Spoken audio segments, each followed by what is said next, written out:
इस देश में पूर्ण जनगणना 1931 में हुई थी, 1931 में, और 1931 के बाद आज तक इस देश में संपूर्ण जनगणना नहीं हुई है।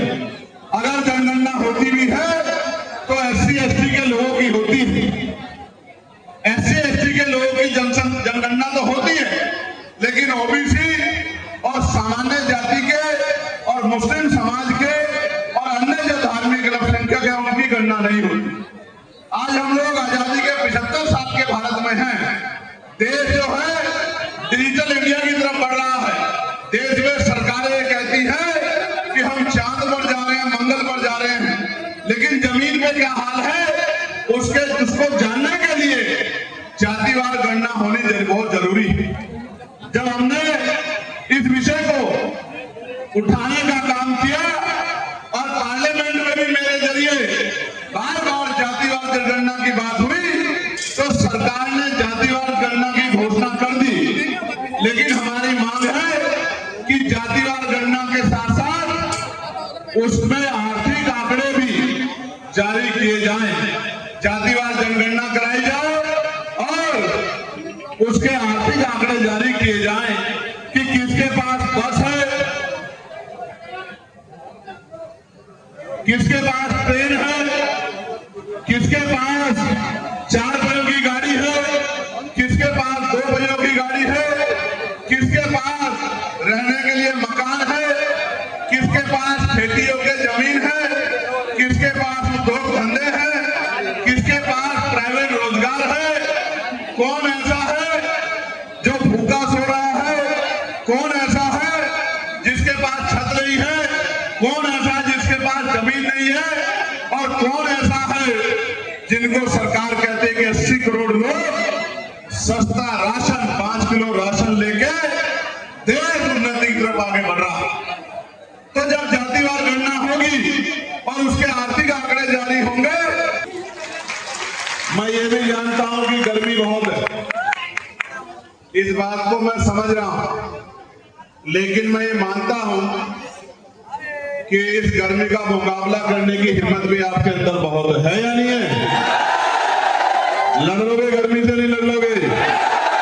बहुत बहुत धन्यवाद। प्यारे साथियों, अपनी बात को शुरू करने से पहले मैं सभी धर्मों में जन्मे सभी संतों, गुरुओं और महान पुरुषों को नमन करता हूं।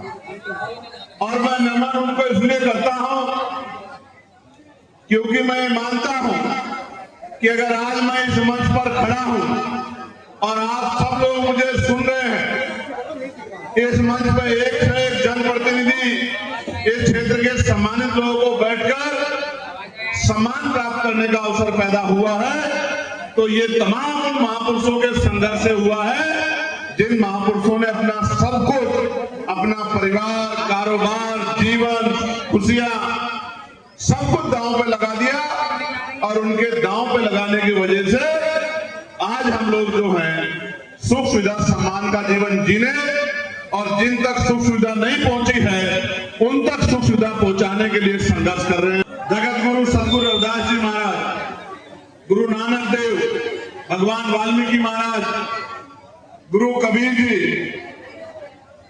राष्ट्रपिता ज्योतिबा फूले, मां सावित्रीबाई फूले, छत्रपति साहू जी महाराज, ईवी पेरियार रामानायकर स्वामी, जिनकी आज जयंती भी है, जिन्होंने अंधविश्वास, पाखंडवाद, तमाम तरह की कुरीतियों को जड़ से खत्म करने के लिए चिंतन, जागरूकता और संघर्ष का जो है एक अद्भुत नमूना पेश किया, और जो आज तमिलनाडु में बड़े पैमाने पे दिखता भी है, सामाजिक न्याय, समानता, भाईचारा।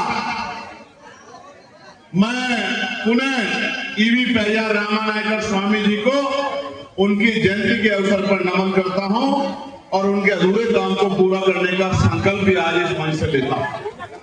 प्यारे साथियों,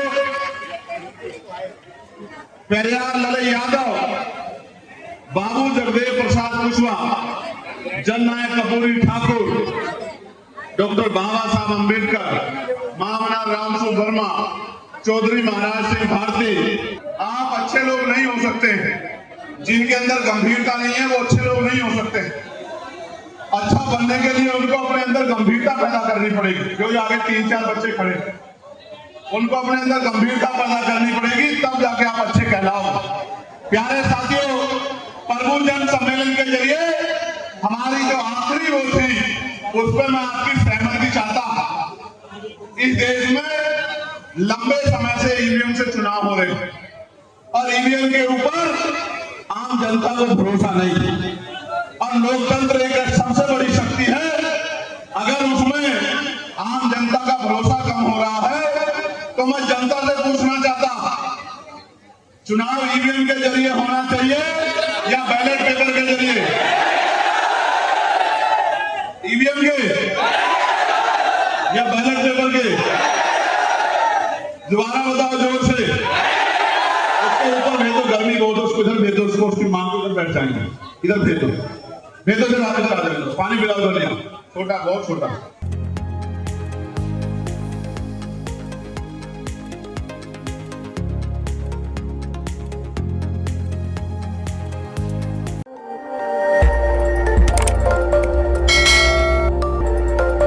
खबर आपकी, नजर हमारी। देखते रहिए आई इंडिया।